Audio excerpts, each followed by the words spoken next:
Derby Amerika, Caruana melawan Hikaru Nakamura berlangsung di babak pertama FIDE kandidat. Buat teman-teman yang belum tahu, FIDE kandidat ini adalah ajang untuk mencari penantang dalam perebutan gelar juara dunia, yang saat ini titel juara dunia dipegang oleh Gukes Domaraju. Nah guys, babak pertama mempertemukan Caruana Hikaru Nakamura dengan game yang sangat alot, berlangsung lebih dari 80 langkah. Siapa yang menang? Langsung aja kita bahas gamenya. Jangan lupa di like dulu, di share, subscribe, dan nyalakan lonceng notifikasi. Jangan lupa jadi langganan di YouTube RL Chess untuk dapetin konten eksklusif dan gabung ke RL Chess Academy, kelas online bareng RL Chess. Caruana mulai dengan kuda F3. Ini formatnya catur klasik ya. 2 jam untuk 40 langkah pertama, ada bonus 30 menit setelah langkah 41 dan bonus 30 detik setiap langkahnya di langkah ke-41 juga. Kuda F3, rete opening dipilih oleh putih ya, kemudian D5, C4, kemudian E6, putih G3 dikorbanin pion petak C4 tapi nanti bakal dapat lagi lah. Kemudian hitam di sini D4. Kenapa mainin langkah D4? Untuk menutup gajah fianchetto bisa jadi ya. Di sini kemudian putih bishop G2, kemudian hitam kuda C6. Putih mainkan langkah mengamankan raja, hitam bishop C5. Putih E3 ganggu pion D4, hitam kuda G ke petak E7. Putih menarik ini, langsung melakukan pertukaran pion di petak D4 dengan kuda langsung. Kemudian hitam menerima pertukaran juga, balik makan dengan kuda. Dan menariknya, putih di sini mainin langkah B4. Jadi baru 8 langkah aja udah rumit banget nih, udah kompleks banget. Hikaru makan dengan bishop, kemudian putih makan kuda di petak D4 dengan pion, dan hitam rokade. Hikaru menolak untuk makan pion petak D4. Kenapa? Karena putih bisa mainin langkah queen ke petak A4. Kalau misal dijawab bishop D7, maka dimakan. Kalau misalkan dia di sini dapat benteng, itu hanya sementara. Karena kalau misalkan dia makan benteng, di sini menterinya bakal kena trap dengan kuda C3 dan gajah B2. Jadi kalau misalkan ada langkah yang meragukan, ada langkah yang menurut teman-teman menarik untuk dibahas, silakan pause videonya dan coba cari langkah terbaik dari Grandmaster. Hitam mengamankan raja dengan rokade, putih kemudian queen B3, hitam bishop A5, dan putih kuda C3. Masih dikasih tuh pionnya. Kemudian hitam mainkan langkah kuda ke petak F5, tujuannya ngancem, putih bishop A3. Nah, kemudian hitam benteng E8. Masih nggak mau makan ya. Kenapa? Karena kalau makan, queen A4, ngancem bishop, ngancem benteng. Benteng E8 dimainin, putih D5. Hitam mainkan langkah kuda D4, putih queen A4 ancam bishop, dijaga dengan pion. Dan kemudian putih benteng A petak E1. Masuk middle game nih sob. Putih punya 3, 4, 5, 6, 7 pion juga, sama ya, seimbang. Tapi hitam di sini punya kuda yang kuat banget di petak center. Ya walaupun putih juga punya kekuatan dari gajah yang sangat kuat, sepasang gajah yang sangat kuat. Hitam bishop D7, putih queen D1, hitam C5 memperkuat posisi kuda. Putih bishop ke petak B2, hitam benteng B8. Kemudian putih mainkan langkah A4 mencegah ide B5, hitam gak mau dicegah, mainkan langkah A6. Kemudian putih makan pion di petak E6. Wah, lampunya mati ya, Sek. Kenapa tuh? Turun kayaknya. Nah, tapi masih kelihatan kameranya ya. Kita lanjutin. Kemudian hitam makan pakai bishop dan kemudian putih kuda D5 memperkuat posisi kuda di petak center. Hitam mainkan langkah queen ke petak D6, langkah ke-20 tujuannya apa? Tujuannya menghubungkan dua benteng. Oh ya, kalau kita balik mundur sebentar ya, tadi saya lupa menjelaskan pada posisi ini kenapa putih nggak makan pion E6 terus dapetin benteng. Ini percuma ya. Jadi hitam akan berani untuk makan pakai bishop. Kalau dimakan benteng A8, dimakan balik dengan queen. Jadi unggulnya tuh cuma sementara. Habis itu putih itu bakal bahaya karena ancaman diagonal dari queen dan bisa kuda F3 atau gajah H3. Jadi kalau misalkan ada langkah analisa yang kelewat, mohon maaf ya. Nah, jadi kita balik lagi, kuda ke petak D5, kemudian queen ke petak D6, kemudian dimakan, makan lagi, dan kemudian benteng E4.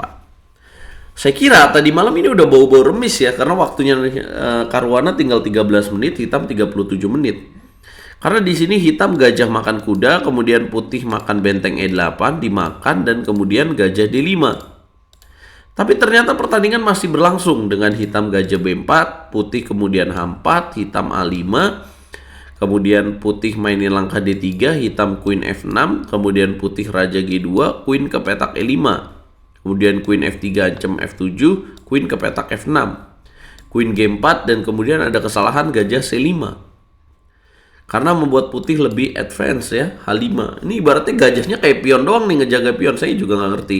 Harusnya jangan gajah C5 di sini. Nah, setelah langkah H5, hitam H6, kemudian putih benteng H1. Coba mau ngapain nih benteng H1? Hitam queen ke petak G5 dan putih queen D1. Jadi mau pindah begini guys. Atau bisa ke sini. Saking nggak maunya untuk diadu dengan benteng. Karena kalau diadu bakal lebih susah.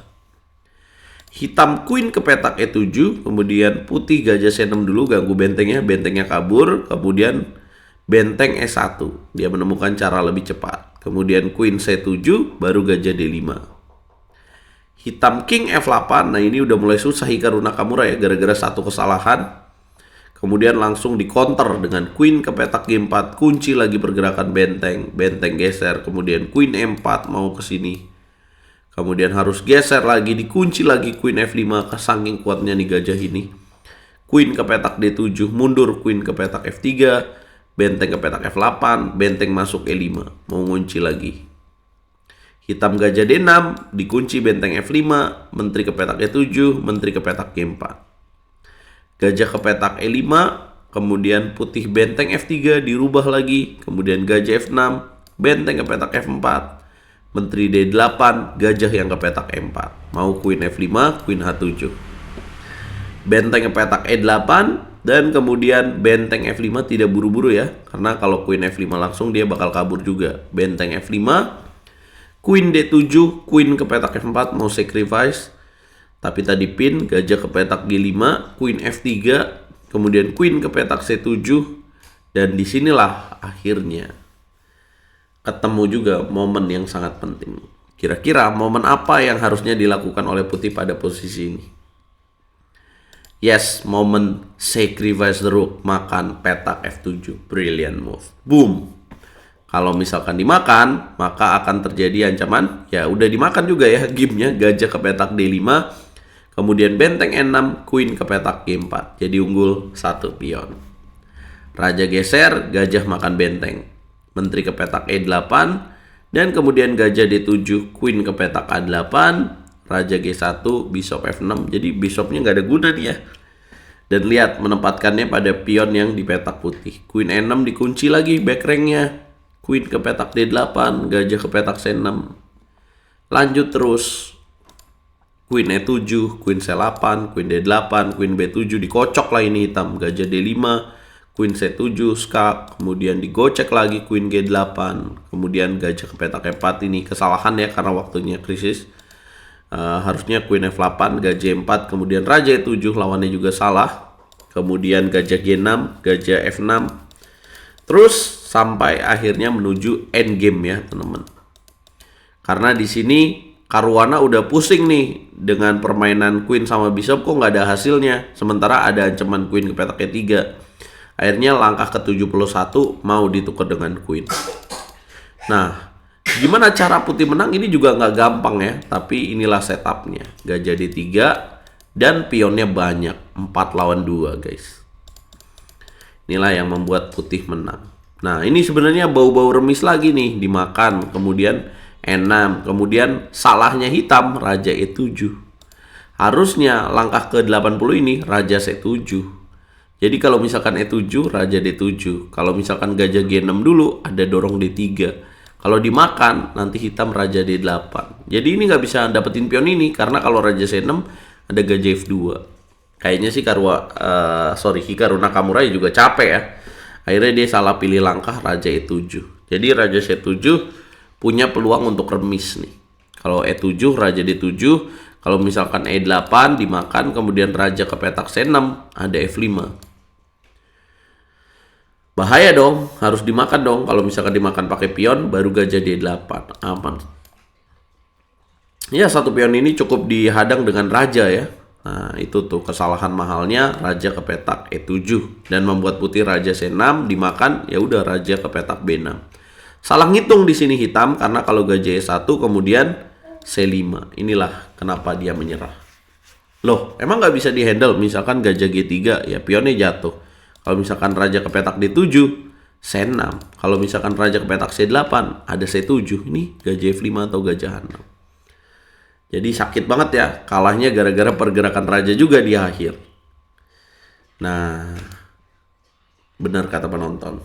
Apakah Hikaru Nakamura cuma jago raja catur online doang?